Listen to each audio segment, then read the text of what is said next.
ദൈവത്തിന് സ്തുതി. വീണ്ടും ഒരു വീഡിയോയിലേക്ക് എല്ലാവർക്കും സ്വാഗതം. ഇന്ന് ഞാൻ പറയാൻ ആഗ്രഹിക്കുന്നത്, നമ്മൾ ചെറുപ്പം മുതലേ കേട്ടിരുന്ന അല്ലെങ്കിൽ ഇപ്പോഴും കേട്ടുകൊണ്ടിരിക്കുന്ന, നാളെ കേൾക്കാൻ പോകുന്ന ഒരു ക്വസ്റ്റ്യനാണ് നമ്മളിന്ന് നോക്കാൻ പോകുന്നത്. അത് നിങ്ങൾ രക്ഷിക്കപ്പെട്ടോ അതോ നിങ്ങൾ രക്ഷിക്കപ്പെട്ടവരാണോ എന്നുള്ള ക്വസ്റ്റ്യനാണ്. ഈ ഒരു ക്വസ്റ്റ്യൻ കേൾക്കുമ്പോൾ നമുക്കെല്ലാം ഭയങ്കര ടെൻഷനാണ്. ദൈവമേ, ഞാൻ രക്ഷിക്കപ്പെട്ടതാണോ, ഇനി രക്ഷിക്കപ്പെട്ടതല്ലേ, ഇതെങ്ങനെ നമ്മൾ തിരിച്ചറിയും? അപ്പോൾ നമ്മുടെ അടുക്കിലേക്ക് ഈ ഒരു ഉപദേശവുമായിട്ട് വരിക നമ്മളോട് പറയുന്ന വാക്യം വിശുദ്ധ മർക്കോസിന്റെ സുവിശേഷം 16-ാം അധ്യായം 16-ാം വാക്യമാണ്.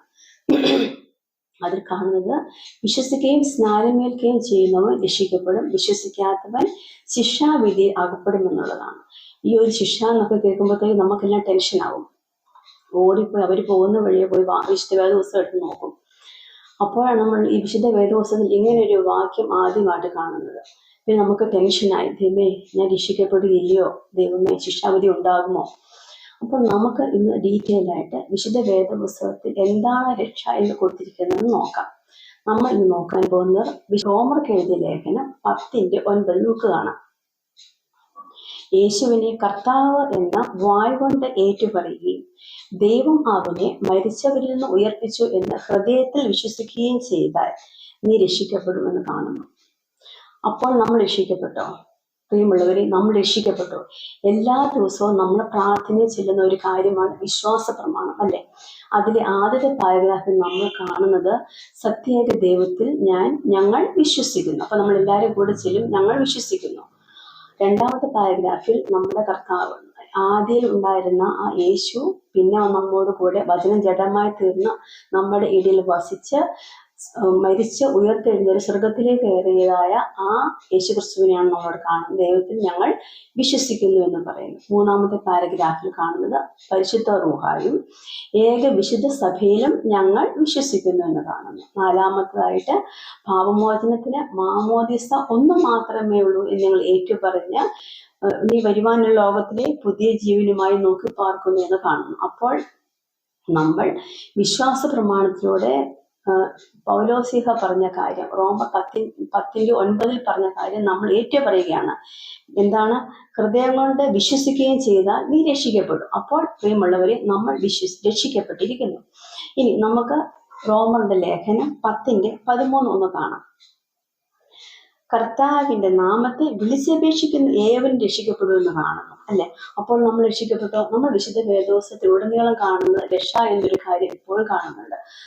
അതിന്റെ കോണ്ടെക്സ്റ്റ് നമ്മൾ ആദ്യം മനസ്സിലാക്കിയിരിക്കണം. നമ്മുടെ അടുക്കിലേക്ക് ഈ ഒരു ഉപദേശവുമായിട്ട് വരുന്നവർ അതിന്റെ കോണ്ടെക്സ്റ്റിലാണ് നമ്മൾ മനസ്സിലാക്കണം. അത് വിശുദ്ധ മർക്കോസിന്റെ സുവിശേഷം 16:14 പറഞ്ഞിരിക്കുന്നത്, നമ്മുടെ കർത്താവ് ഉയർത്തെഴുന്നേറ്റ് 11 ശിഷ്യന്മാർക്കുമായി പ്രത്യക്ഷപ്പെട്ടപ്പോൾ കർത്താവ് അവരോട് പറയുകയാണ്, നിങ്ങൾ ഭൂലോകമൊക്കെയും പോയി സകല സൃഷ്ടികളോടും എൻ്റെ സുവിശേഷം പ്രസംഗിക്കുകയും, എന്നിട്ട് പറയുകയാണ്, വിശ്വസിക്കുകയും സ്നാനമേൽക്കുകയും ചെയ്യുന്നവൻ രക്ഷിക്കപ്പെടും. അപ്പോൾ അതിൻ്റെ ആ സന്ദർഭം എന്തായിരുന്നു? കാരണം നമ്മുടെ കർത്താവ് യഹൂദനായിരുന്നു, അല്ലെ? നമ്മുടെ കർത്താവിന് ശിഷ്യന്മാരും യഹൂദന്മാരായിരുന്നു. അങ്ങനെയുള്ള ഒരു സമൂഹത്തിൽ നിന്നാണ് കർത്താവ് പറയുന്നത് അവരോട് സുവിശേഷം പറയാൻ. അപ്പോൾ അവരെന്താണ് ചെയ്യേണ്ടത്? അപ്പോൾ അവർ യഹൂദന്മാരായിരുന്നു, അല്ലെങ്കിൽ വിജാതിയരായിരുന്നു. വിജാതിയിൽ നിന്ന് കർത്താവിനെ അനുഗമിക്കുമ്പോൾ അവരെന്ത് ചെയ്യണം? വിശ്വസിക്കുകയും സ്നാനമേൽക്കുകയും ചെയ്യുന്നവർ രക്ഷിക്കപ്പെടും. ഇനി നമ്മുടെ വിശുദ്ധ അപ്പോസ്തോലിക സഭയിൽ നിന്നുകൊണ്ട് ഒരു വിജാതിയെ ആരെങ്കിലും വന്ന് നമ്മുടെ സഭയിൽ അംഗമാകാൻ പറഞ്ഞ് നമ്മൾ എന്താ ചെയ്യേണ്ടത്? നമ്മുടെ സഭയിൽ ഇത് തന്നെയാണ് സംഭവിക്കുന്നത്. വിശ്വസിക്കണം. നമ്മുടെ കർത്താവിനെ വിശ്വസിച്ചുകൊണ്ടാണ് ആ മനുഷ്യൻ നമ്മുടെ സഭയിലേക്ക് വരുന്നത്, അല്ലെ? അപ്പോൾ അവരും വിശ്വസിച്ച് സ്നാനപ്പെട്ട് ആണ് നമ്മുടെ സഭയിലേക്ക് കൂടുന്നത്.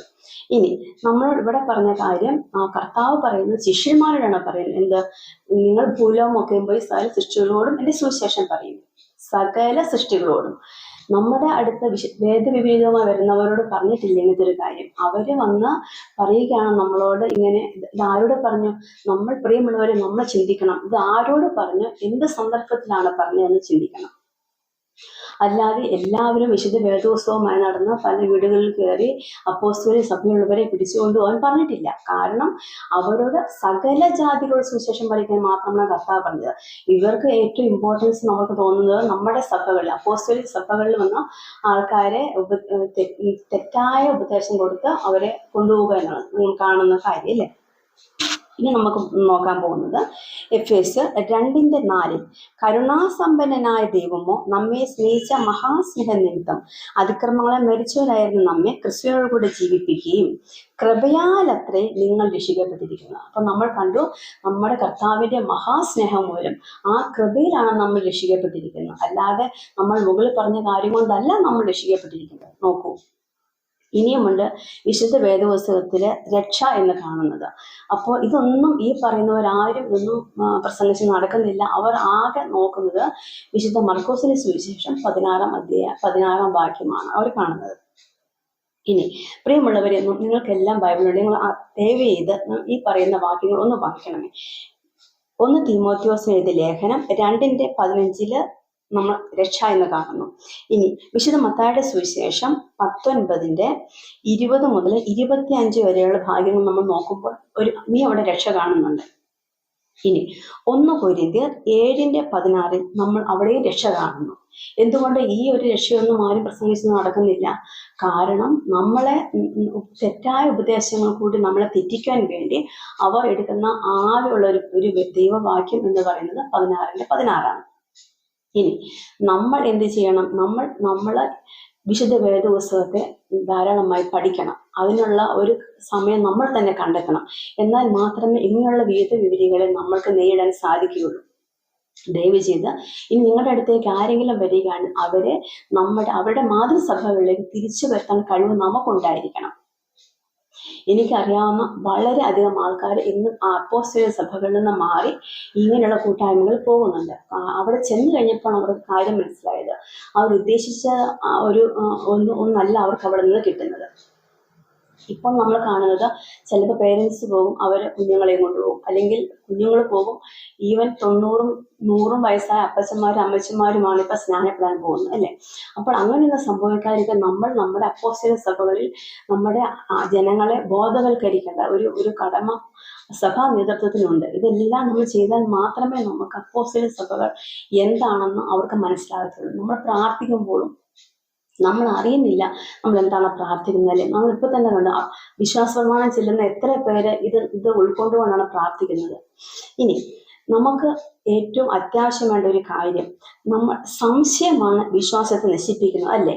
നമ്മൾ സംശയിക്കാതെ 2000 വർഷമായി പിന്തുടരുന്ന നമ്മുടെ സഭയുടെ പാരമ്പര്യം, ആ വിശ്വാസത്തിൽ ഉറച്ചു നിന്നുകൊണ്ട് നമുക്ക് നമ്മുടെ കർത്താവിനെ തിരിച്ചറിയാനുള്ള കഴിവ് നമുക്കെല്ലാം ഉണ്ടായിരിക്കണമെന്ന് ആശംസിച്ചുകൊണ്ട് ഇന്ന് ഈ ടോപ്പിക് ഇവിടെ നിർത്തുന്നു. ദൈവം അനുഗ്രഹിക്കട്ടെ.